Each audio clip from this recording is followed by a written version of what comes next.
A ver, hay pocos nombres en la historia reciente de México que provoquen una reacción tan fuerte como el de Carlos Salinas de Gortari. Pensemos en esto. Fue un presidente que en 6 años prometió nada más y nada menos que catapultar a México al primer mundo. Pero su nombre también quedó ligado para siempre a la crisis, a la controversia, a una transformación que para bien o para mal nos marcó a todos. Para que nos demos una idea de la sombra de su legado, arranquemos con los números, que no mienten. Fíjense en esta encuesta del 2005, o sea, más de 10 años después de que dejó el poder. El resultado es abrumador.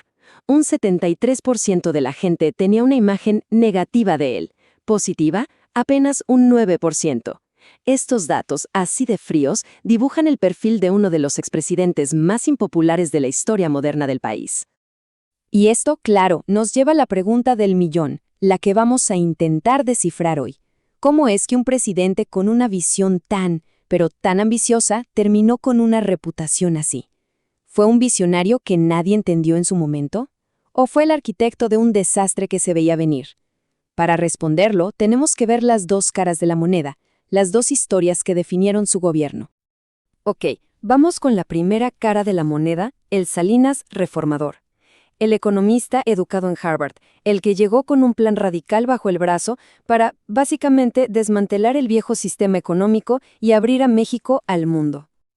Para entender la escala de lo que quería hacer, primero hay que ver de dónde veníamos. A principios de los 80, el gobierno mexicano era dueño de todo.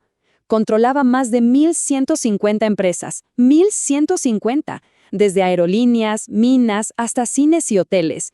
La mayoría, por cierto, perdían dinero y se mantenían con fondos públicos. Entonces, ¿cuál fue la solución de Salinas? Pues, drástica: la privatización. Su gobierno puso en venta masivamente casi todas estas empresas. El discurso oficial era que se buscaba reducir el tamaño del gobierno, hacerlo más eficiente y que la inversión privada fuera el verdadero motor de la economía. De todas esas ventas, hubo 2 que se convirtieron en el símbolo de toda una era. La primera, la de Teléfonos de México, el famoso Telmex, un monopolio estatal que, todos recordamos lo que era pedir una línea telefónica. Y la segunda, la reprivatización de toda la banca nacional, que se había estatizado apenas una década antes. Estas 2 ventas, por sí solas, cambiaron las reglas del juego económico del país. Y el resultado en dinero fue masivo. Estamos hablando de $23,000 millones. Oficialmente, esa fortuna se usó para pagar deuda interna y así, en teoría, liberar recursos para el gasto social. Pero claro, ¿a dónde fue a parar realmente todo ese dinero? Ese se convirtió en uno de los grandes misterios y debates de su legado. Pero si hubo una joya de la corona en todo este proyecto, esa fue sin duda el TLCAN. Salinas negoció y firmó la integración de México a la zona de libre comercio más grande del mundo. Una movida que redefinió por completo nuestra economía, orientándola para siempre hacia la exportación y la inversión extranjera. Pero su agenda modernizadora no se detuvo ahí, ni cerca.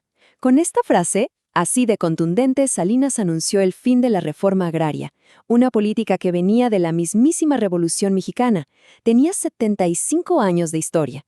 Reformó la Constitución para permitir que las tierras ejidales se pudieran vender. Un cambio histórico y, por supuesto, profundamente polémico. Ahora, para contrarrestar la imagen de un reformador neoliberal un poco insensible, su gobierno implementó un programa social estrella, Solidaridad.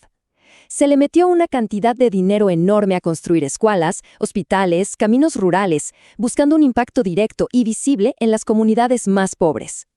Pero esa es solo la mitad de la historia, porque mientras todo esto pasaba, en paralelo, se estaba escribiendo otra narrativa muy, muy diferente, la de un sexenio manchado por la duda, la violencia y que además estaba sembrando la semilla de una de las peores crisis de nuestra historia.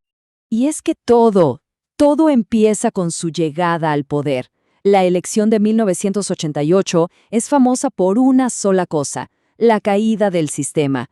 Un apagón misterioso en el sistema de cómputo, justo cuando los resultados parecían favorecer a la oposición. Salinas fue declarado ganador, sí, pero esa sombra del fraude, digamos que nunca se fue. Lo acompañó durante los 6 años. Su último año en el cargo, 1994, fue una auténtica espiral de caos. O sea, empezó el año, el mismo día que entraba en vigor el TLCAN y ¡pum!, estalla el levantamiento zapatista en Chiapas. Un par de meses después, el shock nacional. Asesinan a su propio candidato y sucesor, Luis Donaldo Colosio. Y para cerrar el año, la antesala del desastre económico. Un año terrible. Y aquí es donde la cosa se pone, bueno, muy reveladora, y es una de las críticas más feroces. Mientras el país se modernizaba, la riqueza se concentraba a una velocidad increíble. El dato es brutal, fíjense. En 1991, México tenía 2 multimillonarios en la lista Forbes. Para 1994, al final de su gobierno, ese número había saltado a 24. Esta explosión de fortunas alimentó la idea de que las privatizaciones no fueron otra cosa que un gran reparto de la riqueza nacional entre amigos. Y el golpe de gracia, el que para muchos selló su legado, llegó justo al final. Apenas días después de entregar la presidencia, el nuevo gobierno devaluó el peso, y eso desató el error de diciembre. Millones de personas perdieron sus ahorros, sus empleos, y aunque la decisión final no la tomó él, la crisis se le achacó por completo al manejo económico de su administración. Y así es como llegamos a la gran encrucijada de su legado. Por un lado, tenemos al arquitecto de un México moderno, abierto al mundo. Por el otro, al presidente que arrastró una crisis de legitimidad y que vio cómo la desigualdad se disparaba. 2 historias que chocan de frente. Y es que los efectos de su sexenio los sentimos, de alguna forma, hasta hoy. Nos dejó una economía, sin duda, más integrada al mundo, más competitiva, pero también nos dejó una herida profundísima en la confianza en la democracia. Una desigualdad que no ha hecho más que empeorar y una serie de escándalos, como el de su hermano Raúl, que mancharon su nombre para siempre. Entonces, la pregunta con la que empezamos sigue ahí, flotando en el aire, y es igual de relevante hoy que en los 90. ¿Con qué nos quedamos? ¿Fue Salinas un modernizador valiente que tuvo que tomar decisiones difíciles y pagó el costo político? ¿O fue el gran responsable de una crisis económica y de confianza que marcó a toda una generación? Quizás, y solo quizás, la respuesta es que fue ambas cosas a la vez.